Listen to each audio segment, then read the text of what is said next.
নদী বন্দরগুলোকে আবহাওয়ার পূর্বাভাস।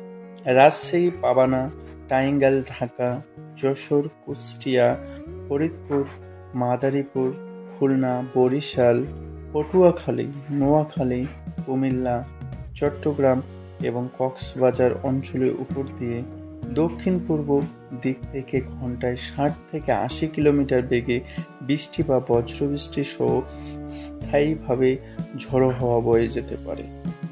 আবহাওয়া অধিদপ্তর এসব এলাকায় নদীবন্দরগুলোকে ২ নম্বর নৌ হুঁশিয়ারি সংকেত দেখাতে নির্দেশ দিয়েছে। বিকেল ৪টা থেকে রাত ১টা পর্যন্ত দেশের অভ্যন্তরীণ নদীবন্দরগুলোর জন্য অধিদপ্তর এ পূর্বাভাস দেওয়া হয়েছে। এছাড়া দেশের অন্যত্র দক্ষিণ ও দক্ষিণ-পূর্ব দিক থেকে ঘন্টায় ৪৫ থেকে ৬০ কিলোমিটার বেগে বৃষ্টি বা বজ্রবৃষ্টি সহ অস্থায়ীভাবে দমকা বা ঝোড়ো হাওয়া বয়ে যেতে পারে। এসব এলাকার নদীবন্দরগুলোকে ১ নম্বর সতর্ক সংকেত দেখাতে পূর্বাভাস দিয়েছে বাংলাদেশ আবহাওয়া